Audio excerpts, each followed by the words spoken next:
Welcome to the Candace Duff Show. This is your host, Candace Duff, and I'm so glad to be here with you today.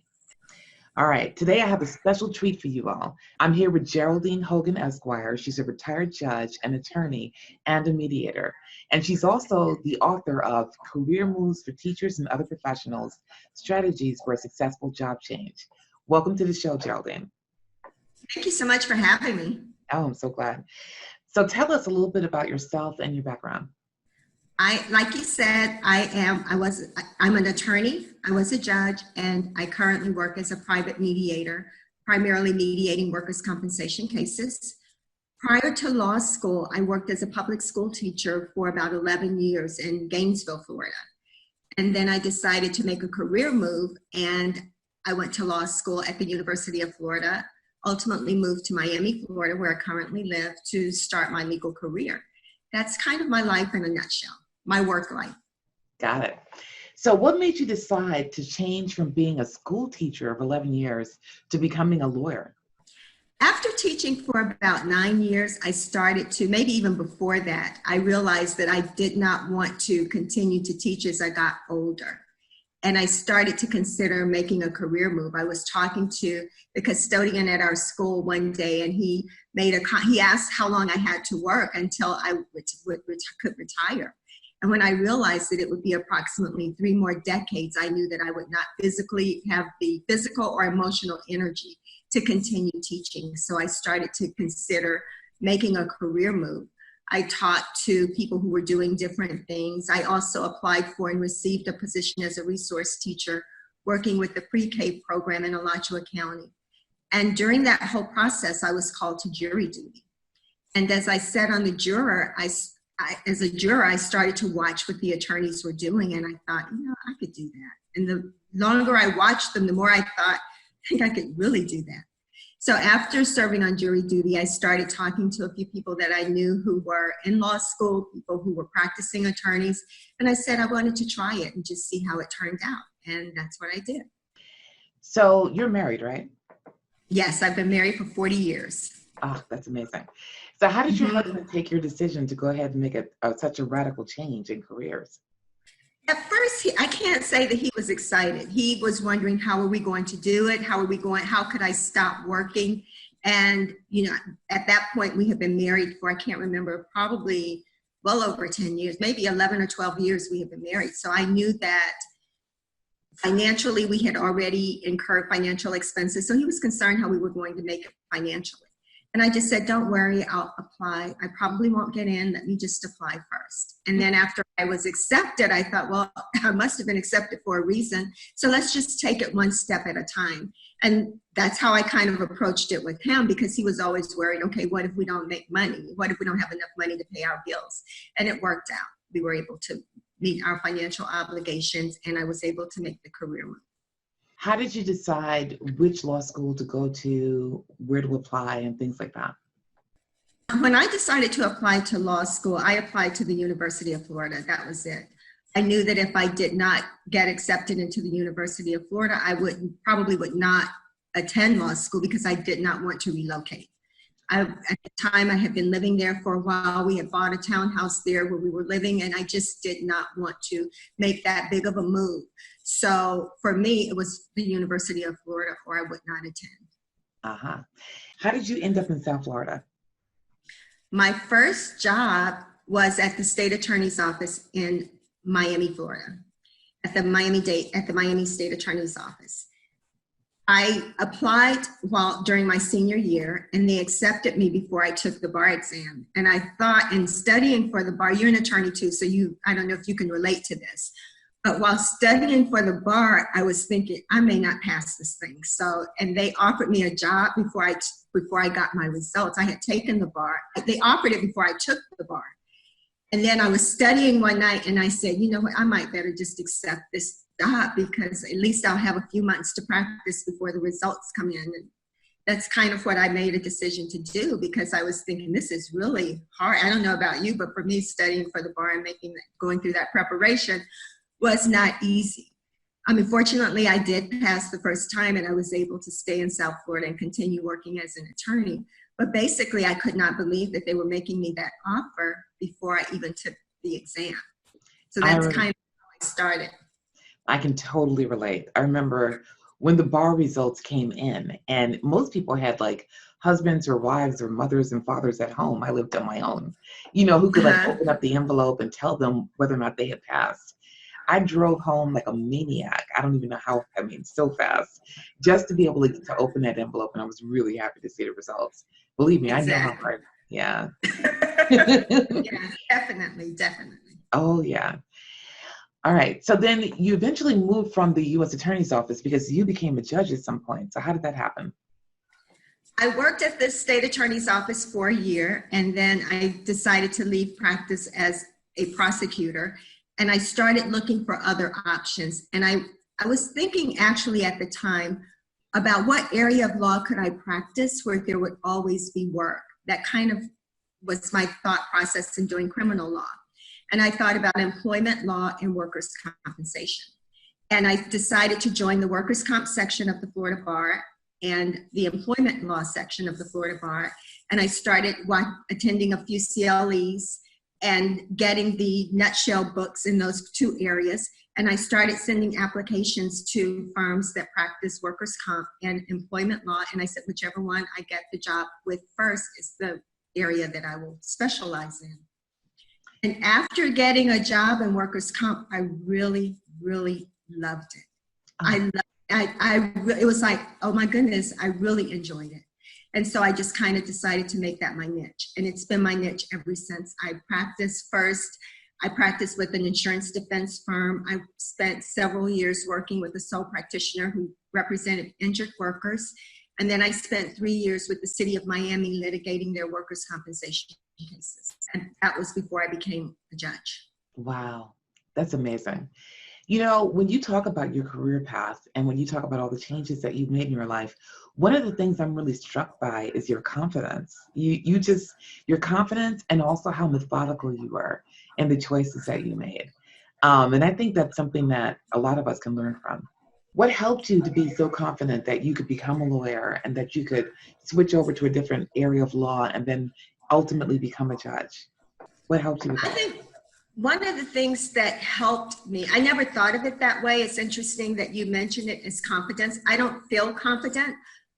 Everything that I do, every change that I make, I do it. I'm afraid. I know that there's a possibility that I may not succeed, that I may fail, and that's okay. I think one of the things I started doing was reading personal growth books. I remember the first book, I think the first one I read was Zig Ziglar's See You at the Top.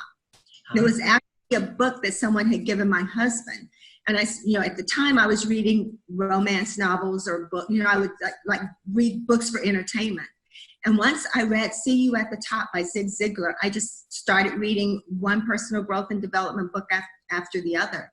And I started to realize that if I set a goal and I take steps, I create a plan and I take steps to reach that particular goal, then my chances of succeeding will be great.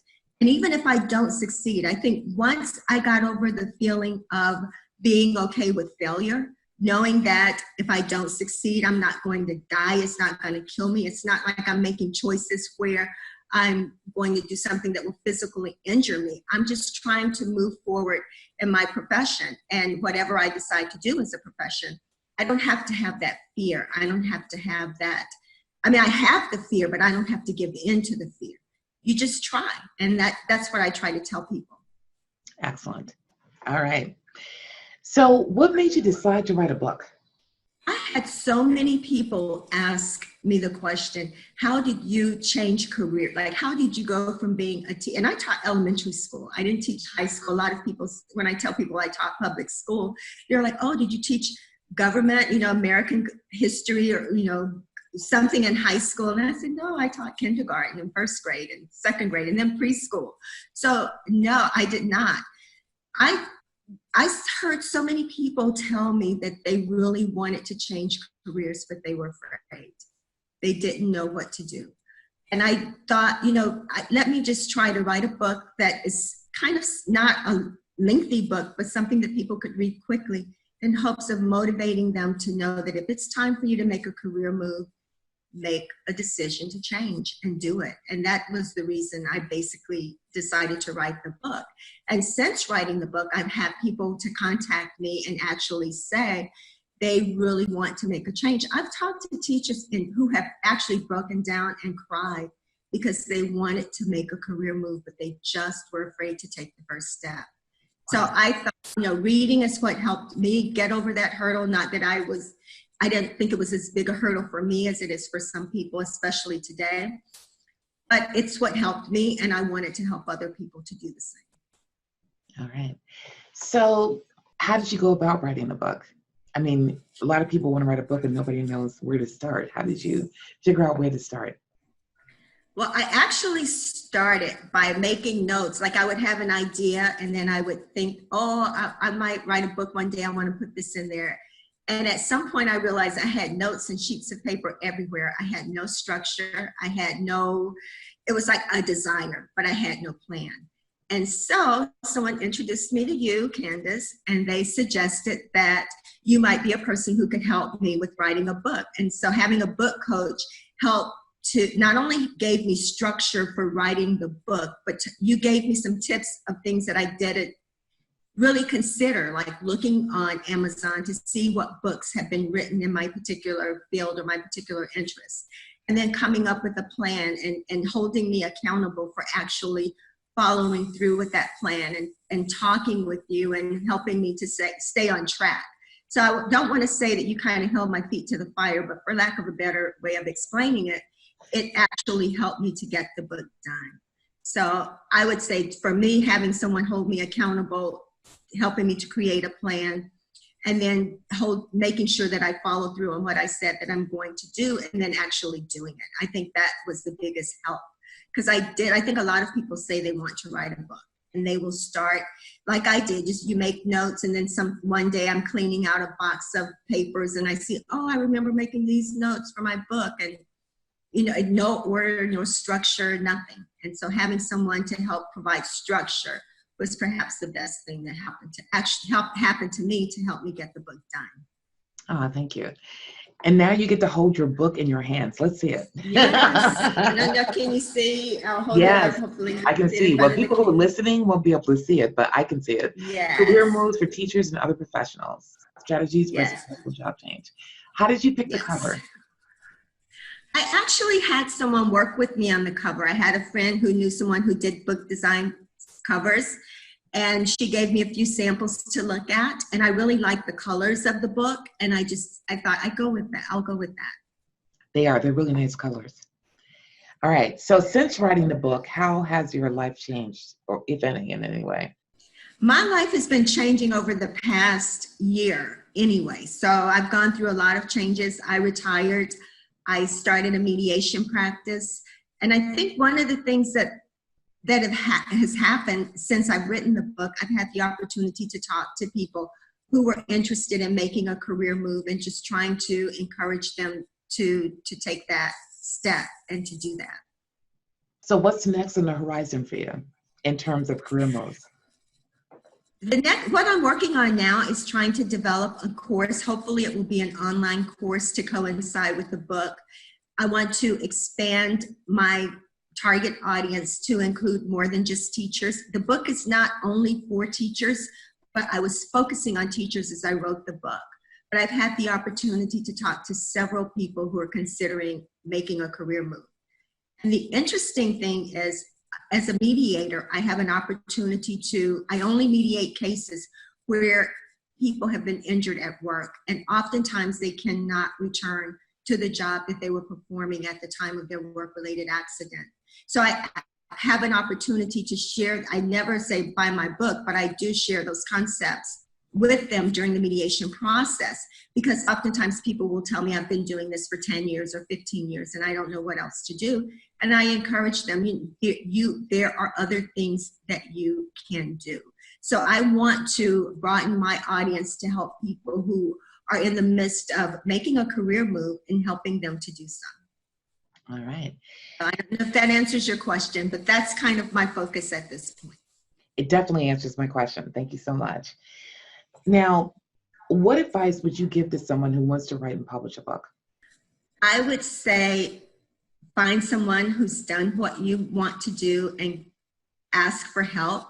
I would recommend a coach. I will say the first thing that a person needs to realize is that it's easier if you have help along the way. Trying to do it on your own, I would not suggest. Because someone said to me one time, you know what you know, you know what you don't know, but you don't know what you don't know. And I think in the publishing, and especially if you decide to self-publish a book, I think that there are just so many things that you don't know and you're not aware of, and it helps to have someone to provide you with that information and to try to guide you along the way. I think a lot of people think, it doesn't seem that like such a big deal when you look at a book that's actually been written and published, and you look at it and it's like, oh, I could do that. But going through the process is different. It's not as easy as it seems, and having someone help you along the way is definitely a benefit. All right. Now, where can we find you and your book? You can find my book on Amazon.com. You can find me at GeraldineHogan.com. And there's also a link to purchasing my book on my website at GeraldineHogan.com. All right. Thank you so much for being here with us today. I really appreciate it. Thank you. My pleasure.